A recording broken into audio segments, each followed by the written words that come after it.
Chapter 10. Misk the PriestKing. The Priest-Kings have little or no scent of their own, which is detectable by human nostrils. Though one gathers there is a nest odor by which they may identify one another, and that the variations in this nest odor permit identification of individuals. That, in the passageways I had taken to be a scent of the Priest-Kings, had actually been the residue of odor signals which Priest-Kings, like certain social insects of our world, use in communication with one another. The slight acidic odor, I had noticed, tends to be a common property of all such signals, much as there is a common property to the sound of a human voice, whether it be that of an Englishman, Bushman, Chinese, or Gorean, which sets it apart from, saying, the growling of the animals, the hiss of a snake, or the cry of the bird. The Priest-Kings have eyes. They are compound, many-faceted, but they do not much rely upon these organs. They are for them something like our ears and nose, used as our secondary senses, to be relied upon when the most pertinent information in the environment is not relayed by vision, or in the case of the Priest-Kings, by scent. Accordingly, the two golden-haired, jointed appendages protruding from the globe-like heads, above the rounded disc-like eyes, were their primary sensory organs. I gather that these appendages were sensitive not only to odors, but due to modification of some of the sensory hairs, may also transform sound vibrations into something meaningful in their experience. Thus, if one wishes, one may speak of them, not only as smelling, but hearing through those appendages. Apparently hearing is not of great importance, however, to them, considering the small number of hairs modified for this purpose. Oddly enough, few of the Priest-Kings whom I question on this matter seem to draw the distinction clearly between hearing and smelling. I find this incredible, but I have no reason to believe that they deceived me. They recognize that we have different sensory arrangements than they, and I suspect that they are as unclear as to the nature of our experience as we are of theirs. In fact, though I speak of hearing and smelling, I am not sure that these expressions are altogether meaningful when applied to a Priest-King. I speak of them smelling and hearing through the sensory appendages, but what the quality of that experience may be, I am uncertain. For example, does a Priest-King have the same qualitative experience that I do when we are confronted by the same scent? I am inclined to doubt it, for their music, which consists of rhapsodies of odors produced by instruments constructed for this purpose, and often played by the Priest-Kings, some whom I have told are far more skillful than others, is intolerable to my ear, or should I say, my nose. Communication by odor signals can in certain circumstances be extremely efficient, though it can be disadvantageous for others. For example, an odor can carry, to the sensory appendage of a Priest-King, much further than the shout or cry of a man to another man. Moreover, if not too much time is allowed to elapse, a Priest-King may leave a message in his chamber, or in a corridor, for another Priest-King, and the other may arrive later and interpret it. A disadvantage of this mode of communication, for example, is that the message may be understood by strangers, or others from whom it was not intended.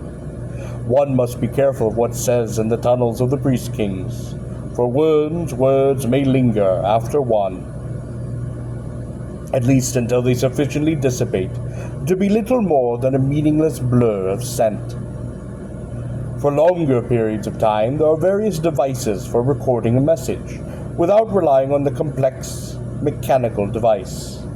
The simplest and one of the most fascinating is a chemically treated rope of cloth-like material, which the Priest-Kings, beginning at one end, bearing a certain scent, saturates with the odors of his message. This coiled message rope then retains the odors indefinitely, and when another Priest-King wishes to read the message, he simply unrolls it slowly, scanning it serially with the jointed sensory appendages. I am told that the phonemes of the language of the priest-kings, or better, what in their language would correspond to phonemes in ours, since their phonemes have to do with scent and not sound, number in the 73. Their number is, of course, potentially infinite, as would be the number of possible phonemes in English. But just as we take a subset of sounds to be the English sounds, and form our utterances from them, so they take a subset of odors, which is similarly the basic to their speech. The number of English phonemes, incidentally, is in the neighborhood of around 50. The morphemes of the language of the priest-kings, those smallest intelligible information bits, in particular roots and affixes, are of course like the morphemes of English, extremely numerous. The numeral morpheme in their language, as in ours, consists of a sequence of phonemes. For example, in English, bit is one morpheme, but 3 phonemes, as all appear clear if given some reflection. Similarly, in the language of the priest-kings, the 73 phonemes or basic sets are used to form the meaning units of their language. A single morpheme of the priest-kings may consist of a complex set of odors. I do not know whether there are more morphemes in the language of the priest-kings or in English, but both are apparently a very rich language. Of course, the strict morpheme count is not necessarily a reliable index to the complexity of a lexicon, because of combinations of morphemes from new words. German, for example, tends to rely somewhat more on morpheme combination than does English or French. I was told, incidentally, that the language of the priest-kings does possess more morphemes than English, but I don't know if the report is truthful or not, for priest-kings tend to be somewhat touchy on the matter of any comparisons, particularly those to their disadvantage or putative disadvantage, with organisms of which they regard as lower orders. On the other hand, it may well be the case that, as a matter of fact, the morpheme set of the language of the priest-kings is indeed larger than that of English. I simply do not know. The translator tapes, incidentally, are approximately the same size. But again, this is no help, since the tapes represent pairings of approximate equivalents, and there are several English morphemes not translatable into the language of the priest-kings, and as I learned, morphemes in their language for which no English equivalents exist.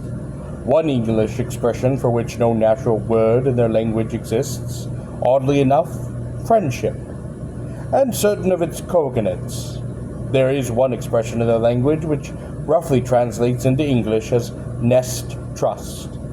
However, and it does seem to play something of the same role in their thinking. But the notion of friendship, it seems to me, has to do with the reliance and affection between 2 or more individuals. The notion of nest trust, as clearly as I can understand it, is more of a communal notion, a sense of relying upon the practices and traditions of an institution, accepting them, and living in terms of them. I followed the priest-king for a long time through the passageways. For all its size, it moved with a delicate predatory grace.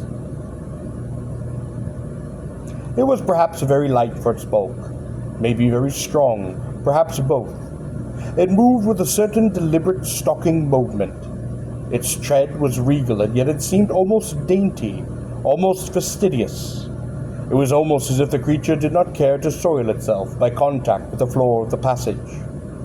It walked on 4 extremely long, slender, 4-jointed stalks that were its supporting legs, and carried its far more muscular, 4-jointed grasping legs, or appendages, extremely high, almost at the same level with its jaw. In front of its body, each of these grasping appendages terminated into 4 much smaller, delicate hook-like prehensile appendages, the tips of which normally touched one another. I would learn that in the ball, at the end of its foreleg, from which the small prehensile appendages extended, there was a curved, bladed, thorn-like structure that could spring forward. This happens spontaneously when the leg tip is inverted, a motion which at once exposes the horn-like blade and withdraws the 4 prehensile appendages and to the protected area beneath it. The priest-king halted before what appeared to be a blind wall. He lifted one foreleg high over his head and touched something high in the wall which I could not see. A panel slid back, and the priest-king stepped into what seemed to be a closed room. I followed him, and the panel closed. The floor seemed to drop beneath me, and my hand grasped my sword. The priest-king looked down at me, and the antenna quivered as though in curiosity. I resheathed my sword. I was in an elevator. After perhaps 4 or 5 minutes, the elevator stopped, and the priest-king and I emerged.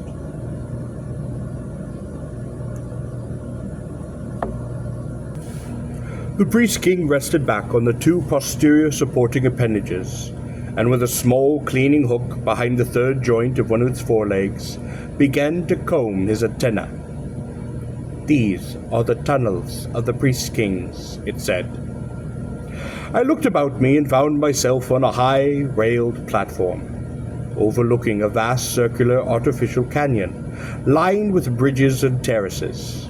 In the depths of this canyon, and upon the terraces that mounted its sides, were innumerable structures, largely geometrical solids, cones, cylinders, lofty cubes, domes, spheres, and such, all of various sizes, colors, and illuminations, many of which were windowed and possessed of numerous floors, some of which even towered to the level of the platform where I stood, some of which soared even higher into the lofty reaches of that vast dome that arched over the canyon like a stone sky. I stood on the platform, my hands clenched upon the railing, staggered by what I saw. The light of energy bulbs set in the walls and in the dome, like stars, shed a brilliant light on the entire canyon. "This," said the priest-king, still grooming the golden hairs of his antenna, "is the vestibule of our domain."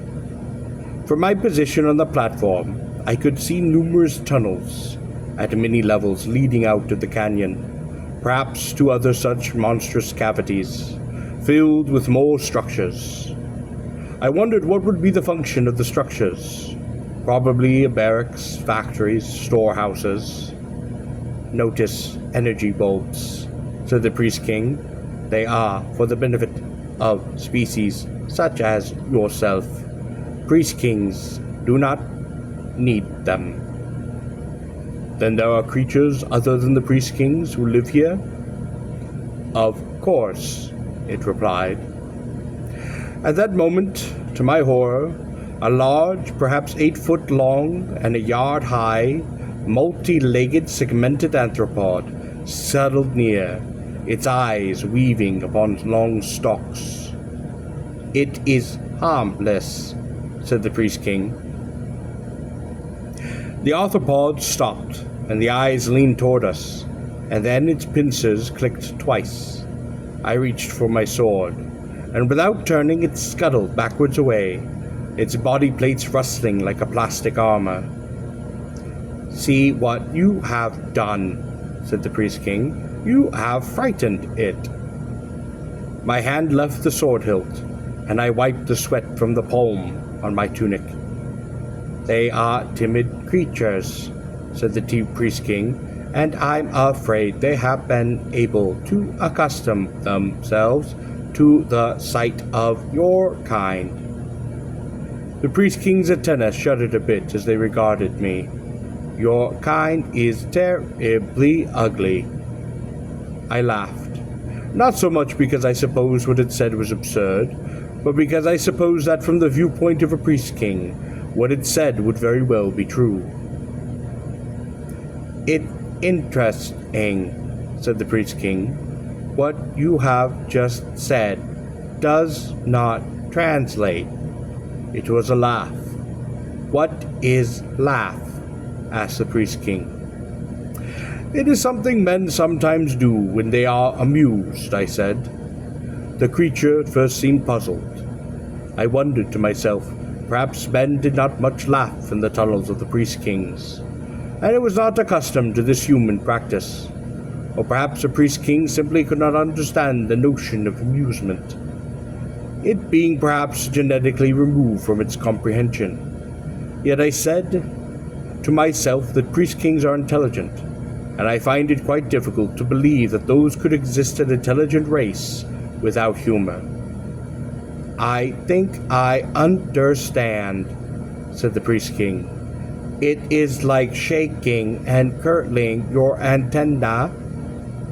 "Perhaps," I said, now more puzzled than the priest-king. "How stupid am I?" said the priest-king. And then, to my amazement, the creature, resting back on its posterior appendages, began to shake, beginning at its abdomen, continuing upward through its trunk, to its thorax and its head, and at last its antennae began to tremble and curl. They wrapped around one another. Then the priest-king ceased to rock, and its antennae slowly uncurled, almost reluctantly, I thought, and once again it rested quietly back upon its posterior appendage and regarded me. Once again it addressed itself to the patient, meticulously combing of its antenna hair. Somehow I imagined it was doing this to think. Suddenly it stopped grooming its antenna, and they looked down upon me. "Thank you for not attacking me in the elevator." I was at first dumbfounded. "You're welcome," I said. "I did not think anesthesia would be necessary." "It would have been foolish to attack you," I said. "Irrational, yes," agreed the priest-king, "but lower orders are often irrational. Now, I may still look forward some day to the pleasures of the golden beetle." I said nothing. Psalm thought the anesthesia would be necessary. "Is Psalm a priest-king?" I asked. "Yes." "Then a priest-king may be mistaken," I asked. This seemed to me to be quite significant. Far more significant than the mere fact that a priest-king might not understand what a human laugh is. "Of course," said the creature. "Could I have slain you? Possibly." I looked over the rail at the marvelous complexity which confronted me. "But it would not have mattered."